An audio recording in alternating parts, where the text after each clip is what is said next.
नमस्कार, बहुत बहुत स्वागत आप सभी का। शाम के 7 बजने वाले हैं। ये वक्त है आप सभी के पसंदीदा कार्यक्रम म्हारो राजस्थान का। आप सबके साथ मैं हूं प्रियंका राय। बुलेटिन की शुरुआत सियासत से जुड़ी खबर से करते हुए राजस्थान में सियासी घमासान के बीच कांग्रेस अब तक 76 उम्मीदवारों को मैदान में उतार चुकी है। जल्द ही कांग्रेस तीसरी लिस्ट भी जारी कर सकती है।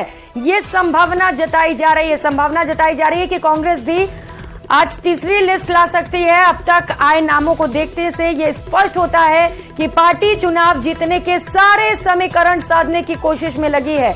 जातीय समीकरणों के साथ ही महिला वोटर्स को भी लुभाने की पूरी तैयारी है। तो एक और कांग्रेस जहां युवाओं पर फोकस्ड है, कई जातीय समीकरण साधने की कोशिश अब तक के 2 सूचियों में, तो वहीं महिला वोटर्स को साधने की भी कोशिश की जा रही है। और लगातार अब कांग्रेस की ओर से भी ये दावा किया जा रहा है कि महिला सशक्तिकरण को लेकर कांग्रेस काफी ज्यादा गंभीर है।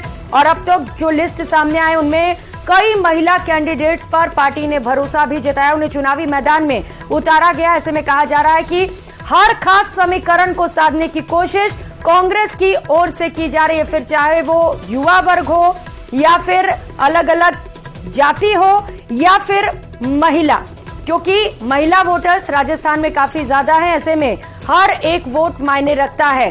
अब तक 76 प्रत्याशियों की सूची कांग्रेस की ओर से जारी कर दी गई है। और बड़ी जानकारी यह है कि कांग्रेस आज कभी भी तीसरी लिस्ट जारी कर सकती है। अब देखना बड़ा ही दिलचस्प होगा कि तीसरी लिस्ट में किसे किसे टारगेट किया जाता है।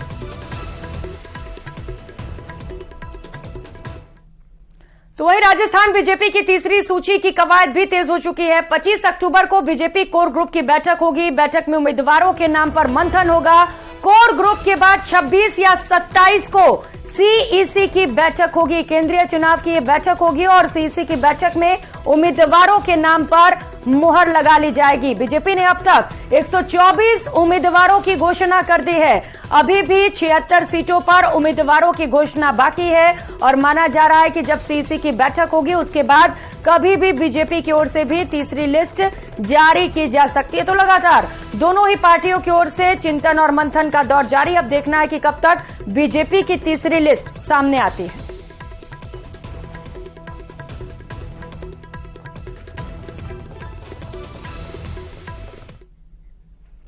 तो चुनाव को लेकर लगातार कवायदें जारी हैं। बीजेपी की ओर से ज्वाइनिंग प्रोग्राम चलाए जा रहे हैं। चुनाव से पहले बीजेपी का कुनबा एक बार फिर से बढ़ने लग गया है। कई नेताओं ने आज बीजेपी का दामन थाम लिया है। जयपुर में बीजेपी के मीडिया सेंटर में आज कई नेताओं ने बीजेपी ज्वाइन की। पूर्व आईएएस अतर सिंह नेहरा, डॉक्टर सुमन चावला, आरएलपी से पूर्व प्रवक्ता महिपाल महला, ब्राह्मण नेता सुरेश मिश्रा, खीवसर प्रधान सीमा चौधरी ने बीजेपी का दामन थाम लिया है। इस दौरान प्रदेशाध्यक्ष सीपी जोशी से लेकर सांसद घनश्याम तिवारी, पूर्व केंद्रीय मंत्री सीआर चौधरी, चुनाव प्रबंधन समिति के संयोजक नारायण पंचारिया और संगठन महामंत्री चंद्रशेखर और इसके साथ ही पूर्व सांसद ज्योति मिर्धा भी मौजूद रही। तो तस्वीरें वहां से आपको दिखा रहे हैं जहां पर बड़ी संख्या में बीजेपी के दिग्गज नेता मौजूद रहे और आज भी कई दिग्गजों ने बीजेपी का दामन थाम लिया। इसे लेकर बीजेपी की ओर से बयान भी सामने आया। बीजेपी का कहना है कि लगातार बीजेपी का परिवार मजबूत होता चला जा रहा है, क्योंकि एक एक कर कई दिग्गज बीजेपी ज्वाइन कर रहे हैं। तस्वीरें वहां से आपको दिखा रहे हैं। लगातार ज्वाइनिंग का कार्यक्रम जारी है।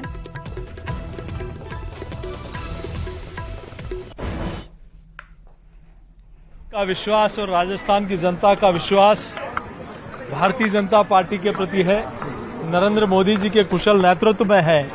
इसलिए आज भारतीय जनता पार्टी का कुनबा बड़ा है और मैं उन सबका स्वागत और अभिनंदन करता हूं। और राजस्थान की जनता ने भी तय कर लिया, अब ये बयार चल पड़ी है। और जैसा मैंने पूर्व में भी कहा, अब तक का ऐतिहासिक मैंडेट बहुमत भारतीय जनता पार्टी को मिलने वाला है। ये जनता का आशीर्वाद भारतीय जनता पार्टी के ऊपर है। तो वही बीजेपी की दूसरी सूची में चित्तौड़गढ़ विधानसभा से विधायक चंद्रभान सिंह आख्या का टिकट कटने से हजारों समर्थक सड़कों पर उतरकर विरोध जाहिर कर रहे हैं। इसी कड़ी में शहर और ग्रामीण इलाके के कार्यकर्ता स्थानीय वाटिका में इकट्ठा हुए, जहां उनके समर्थन में समर्थकों ने नारेबाजी की। साथ ही आला कमान से एक बार फिर से टिकट पर विचार करने को कहा गया, जबकि ऐसा न होने पर निर्दलीय प्रत्याशी के रूप में चुनाव मैदान में ताल ठोकने तक की चेतावनी दी गई। इस दौरान विधायक चंद्रभान सिंह आख्या ने समर्थकों के प्यार के लिए उन्हें धन्यवाद भी दिया।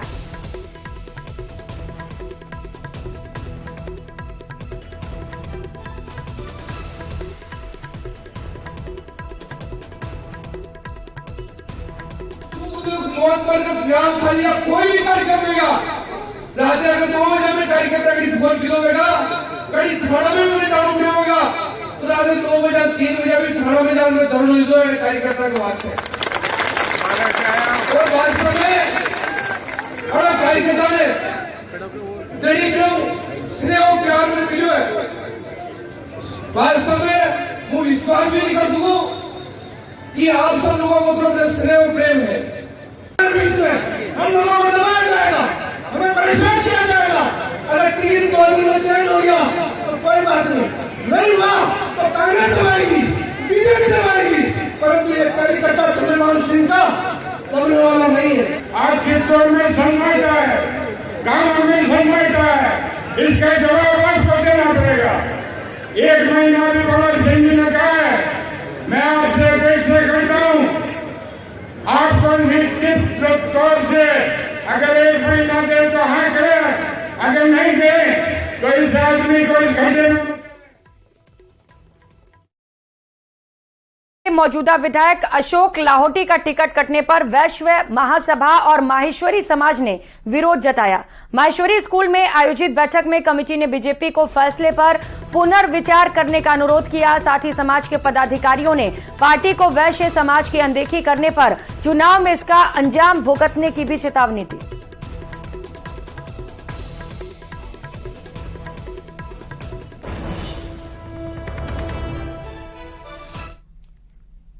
तो वही बीजेपी की दूसरी लिस्ट में राजसमंद जिले की कुंभलगढ़ विधानसभा सीट से मौजूदा विधायक सुरेंद्र सिंह राठौड़ को टिकट देने के विरोध में अन्य दावेदारों ने बगावत तेज कर दी। दावेदार नेताओं ने पार्टी आलाकमान को 2 दिन का अल्टीमेटम देते हुए टिकट बदलने की मांग की है। ऐसा नहीं होने पर मजबूत निर्दलीय दावेदार मैदान में उतारने को लेकर रणनीति बनाने का भी ऐलान उनकी ओर से किया गया। इससे पहले भाजपा की दूसरी सूची में कुंभलगढ़ के मौजूदा विधायक सुरेंद्र सिंह राठौड़ को टिकट देने का कई दावेदारों ने विरोध किया था।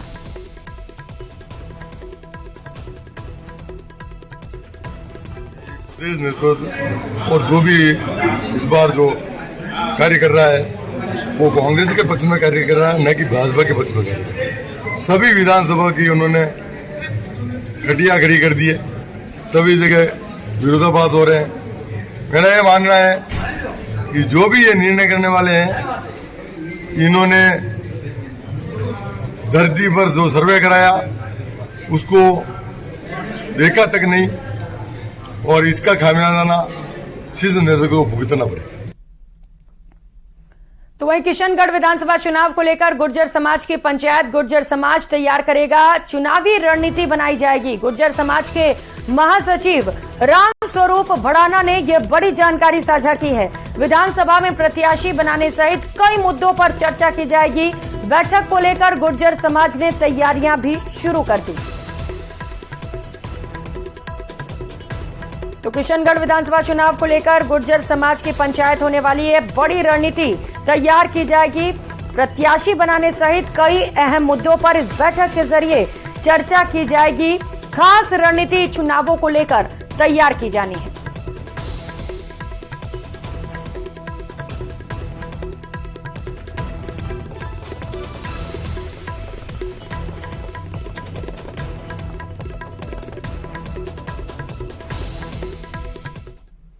और उदयपुर में ताराचंद जैन को टिकट देने के विरोध में उपमहापौर पारस सिंघवी ने टाउन हॉल से स्वाभिमान रैली निकाली, जिसमें सैकड़ों लोग शामिल हुए। रैली शहर के मुख्य रास्ते से होते हुए जगदीश मंदिर पहुंची, लेकिन बड़ा बाजार में ही पुलिस ने आचार संहिता का हवाला देकर रैली को रोक लिया। पुलिस ने रैली में इस्तेमाल लाउड स्पीकर को भी जब्त कर लिया। इस दौरान समर्थकों और पुलिस के बीच गहमा गहमी भी देखने को मिली। हालांकि इस बीच कुछ समर्थकों के साथ पारस सिंघवी मंदिर दर्शन के लिए पहुंचे।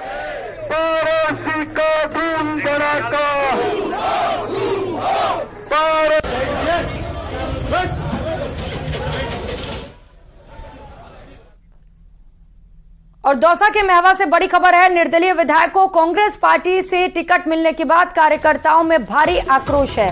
महवा में टिकट को लेकर कांग्रेस कार्यकर्ताओं ने जमकर विरोध जताया। टिकट के लिए आवेदन करने वाले भी 1 दर्जन लोग मौजूद रहे। जो टिकटार्थी थे जिन्हें टिकट नहीं मिले वो भी इस फैसले पर विरोध जताते हुए नजर आए। कांग्रेस पार्टी ने ओम प्रकाश हुड्डा को टिकट दिया है। महवा में भरतपुर रोड पर कांग्रेस के कार्यकर्ताओं ने विधायक ओपी हुड्डा के खिलाफ जमकर नारेबाजी की। तो ओम प्रकाश हुड्डा को टिकट दिया गया, जिसे लेकर कांग्रेस कार्यकर्ता खफा हैं। जो टिकटार्थी थे, जिन्हें पार्टी ने दरकिनार कर दिया, जिन्हें उम्मीद थी कि पार्टी उन पर भरोसा जताएगी, लेकिन पार्टी ने टिकट ओम प्रकाश हुड्डा को दे दिया। ये सभी भी विरोध के लिए पहुंचे और जमकर पार्टी के खिलाफ प्रदर्शन किया गया।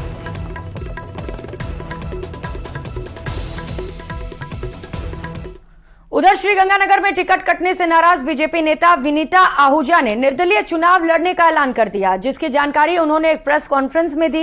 इस दौरान उन्होंने बीजेपी पर अनदेखी का आरोप लगाया, साथ ही दावा किया कि उन्हें सभी समाज के लोगों को समर्थन हासिल है।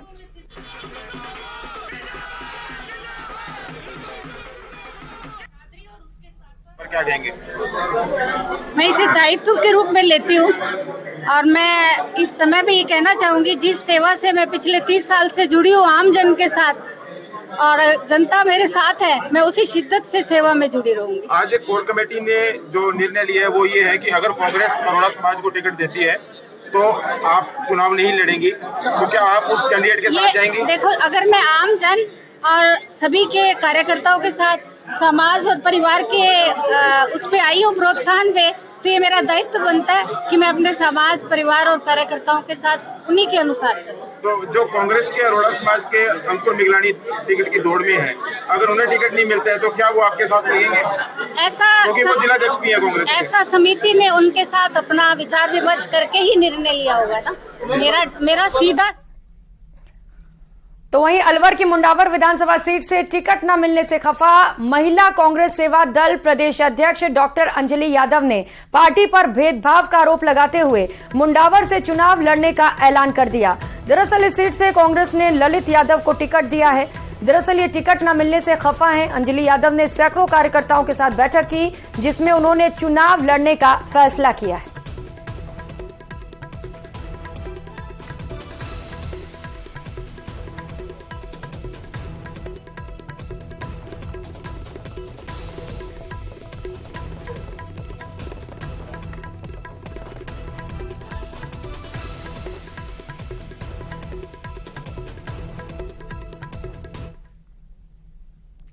और खबरों में आगे बढ़ेंगे। बात प्रदेश के मुख्यमंत्री अशोक गहलोत की। अशोक गहलोत 2 दिवसीय दौरे पर जोधपुर में हैं।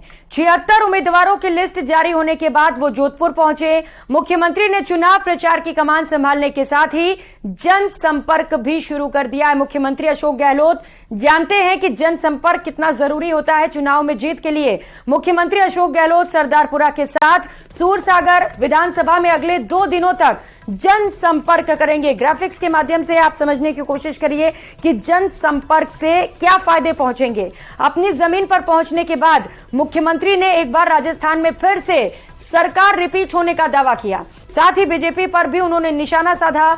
सूर्यकांता व्यास को लेकर सीएम गहलोत ने कहा कि मेरी तारीफ करने पर बीजेपी ने एक्शन ले लिया। आपको बताते चले कि सूर्यकांता व्यास का टिकट कटा था। सूर्यकांता व्यास ने एक बार मुख्यमंत्री अशोक गहलोत की तारीफ की थी और इसी को लेकर मुख्यमंत्री अशोक गहलोत ने बीजेपी पर तंज कसा है और साफ तौर पर उनकी ओर से कहा गया कि सूर्यकांता व्यास का टिकट सिर्फ और सिर्फ इसीलिए कटा क्योंकि उन्होंने मेरी तारीफ कर दी। अगर वो तारीफ नहीं करते तो टिकट जरूर मिलती। लेकिन मुख्यमंत्री अशोक गहलोत ने यह भी कहा कि बीजेपी को सूर्यकांता व्यास को टिकट देना चाहिए था क्योंकि उन्होंने सच ही तो कहा था। तो अब मुख्यमंत्री अशोक गहलोत जनसंपर्क कर रहे हैं और वोटों को साधने की कोशिश उनकी ओर से की जा रही है। तो कांग्रेस ने राजस्व मंत्री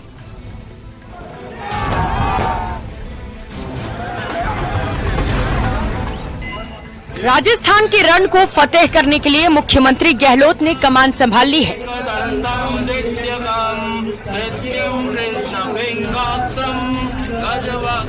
कांग्रेस में उम्मीदवारों के नामों के ऐलान के बाद मुख्यमंत्री गहलोत अपने विधानसभा क्षेत्र पहुंचे और जनसंवाद किया। जोधपुर पहुंचने पर कार्यकर्ताओं ने मुख्यमंत्री गहलोत का स्वागत किया। इस दौरान मुख्यमंत्री ने बीजेपी पर जमकर निशाना साधा और ईआरसीपी के मुद्दे पर जमकर बरसे। ऐसे अनेकों उदाहरण मिलेंगे आपको, जैसे लगता है हमारी स्कीमों का लाभ भी और स्कीमें प्रदेश के हर घर में पहुंच गई है, हर गांव के घर में पहुंच गई है। ये माहौल है। शहरों के अंदर ये जरूर हिंदू मुस्लिम करके बिगाड़ते माहौल, सबक सिखा देगी जनता शहर की बीच को। पर आप जाएंगे गांव के अंदर तो लगेगा आपको आंधी चल रही, कांग्रेस की आंधी चल रही है। और शहरों के गलियों में जाओगे, पहाड़ों में जाओगे तो लोग कन्विंस है कि यहाँ पर तो काम इस बार हुआ सरकार का, इतना आज तक कभी नहीं हुआ।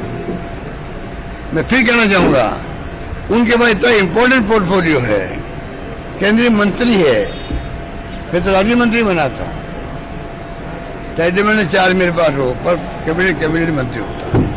इतना बड़ा पद, इतना इम्पोर्टेंट पोर्टफोलियो, क्या लाभ मिला राजस्थानवासियों को? ERCP तक नहीं कर पाए। मुख्यमंत्री ने मीडिया से बात करते हुए बीजेपी की ओर से सूर्यकांता व्यास को टिकट नहीं दिए जाने को लेकर निशाना साधा। सीएम ने कहा कि मेरे बारे में ओपिनियन देने वालों पर बीजेपी एक्शन ले रही है। सूर्यकांता व्यास ने मेरे बारे में अच्छी बात कह दी, इसके लिए उनको सजा दी गई, उनको सम्मान मिलना चाहिए था। सजा क्यों मिले? अब मिल गई जीजी को जोधपुर के अंदर, क्या कसूर उनका?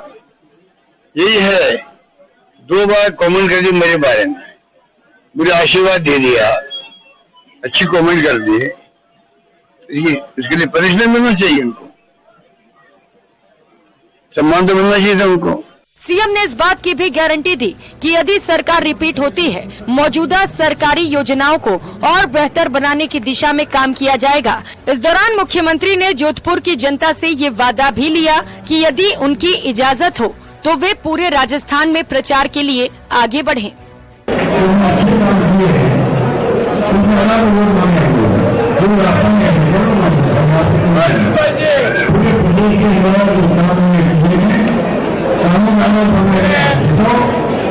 अगली बार हम जो काम किए नहीं, इन स्कूलों को और मजबूत करने नंबर 1 जो भी अगली बार हम लोग हम करके उसको खत्म में लेंगे, लगातार ध्यान रखेंगे हम लोग। और नंबर 3 थोड़ा जो आप लोग जानते हैं लोग और 5 गारंटी मेरे प्रदेशवासियों को, अगर हमारे दोनों बनेगी 1, 2, 3, 4, 5 गारंटी देंगे और आपके लिए पहले खरीदी बताइए। मुख्यमंत्री न केवल सरदारपुरा विधानसभा क्षेत्र बल्कि शहर और सूरसागर विधानसभा क्षेत्र से जुड़े इलाकों में भी जनसंपर्क के लिए जुटे हैं। अपने 2 दिवसीय दौरे के दूसरे दिन मुख्यमंत्री का मंडोर, महामंदिर, नागौरी, बेरा इलाकों में जनसंपर्क का कार्यक्रम है। बहरहाल टिकट वितरण के तुरंत बाद मुख्यमंत्री ने बिना देर किए जनता से सीधे संवाद में जो तेजी दिखाई है, उससे ये साफ हो चुका है कि प्रचार धुआंधार होने वाला है। जोधपुर से न्यूज़ 18 राजस्थान के लिए रंजन दवे की रिपोर्ट।